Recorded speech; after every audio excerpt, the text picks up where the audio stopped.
Assalamualaikum warahmatullahi wabarakatuh. Selamat pagi. Alhamdulillahirrahmanirrahim. Wa binasta'in wala umurud dunya waddin. Wassalatu wassalam asrafil anbiya'i wa mursalin sayyidina Muhammadin wa ala alihi wa sahbihi ajmain. Saya ucapkan terima kasih banyak kepada Bapak Rizky Hidayat, MIKOM, selaku dosen pengampu mata kuliah dari Psikologi Komunikasi yang telah memberikan tugas akhir ini kepada kami. Kami dari kelompok 6 akan menjelaskan materi tentang analisis kasus teori atau tradisi komunikasi. Tentunya saya di sini tidak sendiri. Saya ditemani oleh beberapa teman-teman saya. Yang pertama ada Muhammad Arifin Zidan, yang kedua Rizko Indonesia, ketiga Andi Naulia, keempat Jerry Prayoga Utama, dan saya sendiri Ibnu Alyasa sebagai moderator. Di sini terdapat 4 materi yang akan dijelaskan oleh beberapa teman-teman saya. Materi yang pertama akan dibawakan oleh Andi Naulia. Silakan Andi Naulia. Materi pertama, stimulus respon. Pengertian stimulus respon. Stimulus respon adalah salah satu konsep dalam psikologi komunikasi yang menggambarkan bagaimana individu merespon atau bereaksi terhadap rangsangan atau stimulus tertentu. Dalam teks komunikasi, stimulus dapat berupa kata-kata, tindakan, atau bahkan nonverbal cue seperti ekspresi wajah dan gerakan tubuh. Respon yang diberikan oleh individu dapat bervariasi tergantung pada faktor-faktor seperti latar belakang pribadi, pengalaman sebelumnya, dan konteks komunikasi. Contoh kasus stimulus respon ini adalah Anissa dan Bayu sama-sama menonton TV yang menayangkan acara lawak. Si Anissa merasa terhibur dan tertawa tergelak-gelak karena merasa lucu. Sedangkan si Bayu diam saja karena lawakan yang disajikan baginya tidak menimbulkan rasa lucu. Analisis kasus. Dalam kasus ini, stimulus adalah acara lawak yang ditayangkan di TV. Dan respon yang diamati adalah respon emosional dan pelaku si Anissa dan si Bayu terhadap lawakan tersebut. Si Anissa merespon acara lawak dengan perasaan terhibur dan tertawa terbahak-bahak karena merasa lucu. Respon emosionalnya mencerminkan pengalaman positif yang diperolehnya dari acara tersebut. Si Anissa mungkin memiliki preferensi humor yang cocok dengan gaya lawakan yang disajikan atau memiliki pemahaman yang mirip dengan si pembuat lawakan. Sedangkan si Bayu tidak merasa lucu atau terhibur oleh lawakan yang ditampilkan dalam acara tersebut.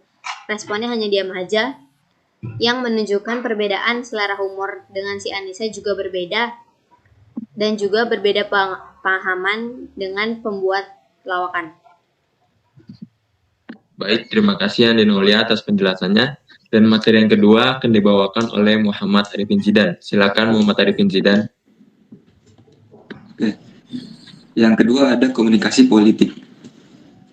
Pengertian komunikasi politik. Komunikasi politik merujuk pada proses komunikasi yang dilakukan oleh politisi, partai politik, atau pemerintah untuk mempengaruhi opini, sikap, dan perilaku masyarakat dalam konteks politik. Tujuan utama dari komunikasi politik adalah untuk memperoleh dukungan, membangun citra positif, dan mempengaruhi keputusan politik. Contoh komunikasi politik. Kampanye politisi dan partai politik menggunakan kampanye media massa yang melibatkan iklan di TV, serta ajakan berbagai untuk menyebarkan pesan politik mereka secara luas dan mobilisasi dukungan pemilih. Analisis kasus. Tujuan kampanye dalam komunikasi politik adalah untuk mempengaruhi dan membujuk pemilih untuk mendukung politisi atau kandidat tertentu. Kampanye ini bertujuan untuk memenangkan pemilu, memperoleh dukungan publik, atau mengubah opini masyarakat terkait isu-isu politik tertentu. Mereka akan berfokus pada isu-isu yang dianggap memiliki dampak emosional atau yang secara langsung mempengaruhi kehidupan pemilih. Isu-isu tersebut kemudian akan digunakan sebagai dasar pesan kampanye untuk membangun identitas politik dan menarik simpati pemilih. Baik, terima kasih atas penjelasannya Muhammad Arifin Zidan. Lalu ada materi yang ketiga yang akan dibawakan oleh Rizko Indonesia. Silakan Rizko Indonesia. Yang ketiga ada komunikasi persuasif. Komunikasi persuasif adalah jenis komunikasi yang bertujuan untuk mempengaruhi atau meyakinkan orang lain agar menerima pandangan, pendapat, atau tindakan yang diinginkan oleh pengirim pesan. Tujuan utamanya adalah untuk mengubah sikap, keyakinan, atau perilaku orang lain dengan menggunakan argumen yang kuat dan penalaran yang logis. Komunikasi persuasif sering digunakan dalam berbagai konteks seperti presentasi bisnis, kampanye politik, pemasaran, iklan, atau dalam kehidupan sehari-hari saat berusaha meyakinkan orang lain untuk mendukung ide atau tindakan tertentu. Berikut adalah contoh komunikasi persuasif, yaitu perusahaan kecantikan Scarlett yang membuat iklan di televisi serta mengendorse selebriti di media sosial untuk memperkenalkan produk yang mereka tawarkan. Analisis kasusnya, iklan Scarlett ini cenderung menyoroti manfaat dan kepuasan yang diperoleh oleh pengguna produk mereka. Mereka menekankan hasil yang diinginkan seperti kulit bersih, sehat, dan bercahaya. Biasanya iklan Scarlett menggunakan visual sebelum dan sesudah pemakaian produk untuk memperlihatkan perubahan yang signifikan sebagai hasil dari pemakaian. Iklan Scarlett memberi kesan bahwa produknya dapat memberikan solusi yang efektif dan memuaskan bagi konsumen. Secara keseluruhan, iklan Scarlett menggunakan komunikasi persuasif untuk mempengaruhi pemirsa melalui testimoninya, branding, serta visual yang menarik untuk meyakinkan pemirsa bahwa produk Scarlett ini adalah solusi untuk berbagai jenis kulit mereka. Baik, terima kasih atas penjelasannya, Rizky Nisa. Lalu ada materi yang terakhir yang akan dibawakan oleh Jerry Prayoga Utama. Silakan Jerry Prayoga Utama. Baik, di sini saya akan menjelaskan materi yang keempat adalah komunikasi kelompok. Pengertian komunikasi kelompok. Komunikasi kelompok adalah proses pertukaran informasi, gagasan, pendapat, dan emosi antara anggota-anggota dalam suatu kelompok atau tim.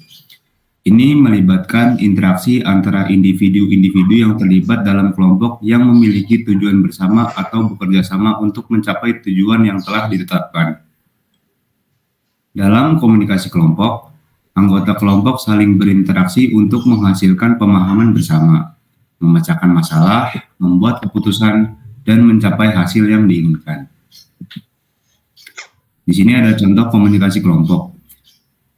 Sebuah kelompok diskusi dalam kelas atau seminar di mana anggota kelompok berbagi pandangan, memperdebatkan topik tertentu, dan mencapai pemahaman yang lebih dalam melalui pertukaran gagasan dan argumen.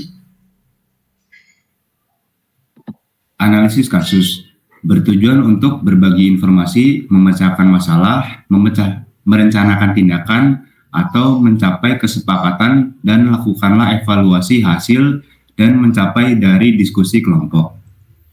Apakah diskusi menghasilkan keputusan atau solusi yang diharapkan atau tidak? Hal ini membantu kita dalam memahami bagaimana kelompok berkomunikasi, berkolaborasi, dan mencapai tujuan melalui diskusi. Alhamdulillahirrahmanirrahim. Telah selesai penjelasan materi dari Jerry Prayoga Utama sekaligus penutupan atas presentasi yang kita bawakan di Google Meet ini.